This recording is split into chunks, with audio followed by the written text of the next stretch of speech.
మహాశ్వేతాదేవి 100కు పైగా నవలలు రాశారు.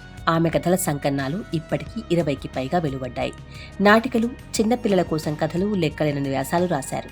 ఆమె మరణించిన 10 సంవత్సరాల తర్వాత కూడా ఆమె రచనల సంకలనాలు వెలువడుతూనే ఉన్నాయి. ఆమె కథల ఆధారంగా ఎన్నో నాటకాలు, సినిమాలు రూపొందాయి. డింపుల్ కపాడియా కథానాయికగా కల్పనా లాజ్మీ నిర్మించిన ఉడారి సినిమా చాలా పేరు పొందింది. ఈ పాత్రను కలకత్తా రంగకర్మి థియేటర్ గ్రూప్ చెందిన ఉషా గాంగూలీ స్టేజిపై అద్భుతంగా ప్రదర్శించేవారు. గోవింద నిహలాని హజార్ చౌరాసీ కీమాలో జయాభాదురి మృతయువకుడు తల్లి సుజాత పాత్రలో అద్భుతంగా నటించింది. చోళీకే పీచే క్యా హై అనే పాట ఆ రోజుల్లో చాలా పాపులర్ అయింది.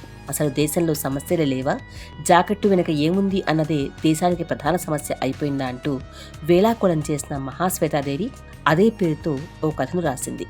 ఆ కథ ఆధారంగా గంగూర్ అనే ఇటాలియన్ సినిమా తయారైంది. సంఘర్ష్, ఉల్లాస్, గుడియా వంటి చాలా సినిమాలు, నాటకాలు ఆమె రచనల ఆధారంగానే వచ్చాయి. మహాశ్వేతాదేవి జీవితం ఆధారంగా అరిందమ్ సీల్ అనే దర్శకుడు ఇటీవల బెంగాలీలో మహానంద అనే సినిమాను నిర్మించాడు. గార్గి రాయ్ చౌదరి ఆ పాత్రను పోషించింది. జోషి జోసెఫ్ అనే దర్శకుడు మహాశ్వేతాదేవిపై జర్నీయింగ్ విత్ మహాశ్వేతాదేవి క్లోజప్ అనే డాక్యుమెంట్లు నిర్మించాడు. మహాశ్వేతాదేవి అవార్డుల కోసం ఎప్పుడు రాయలేదు, కానీ ఆమెకు లెక్కలేనన్ని ప్రతిష్టాత్మక అవార్డులు అందాయి.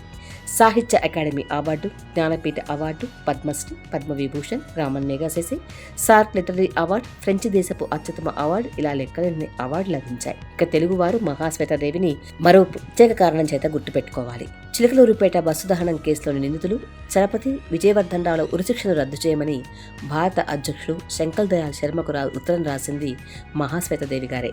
మహాశ్వేతాదేవి రచనలకు చావు లేదు. ఆ రచనల్లోనే ఆమె సదా జీవించి ఉంటుంది.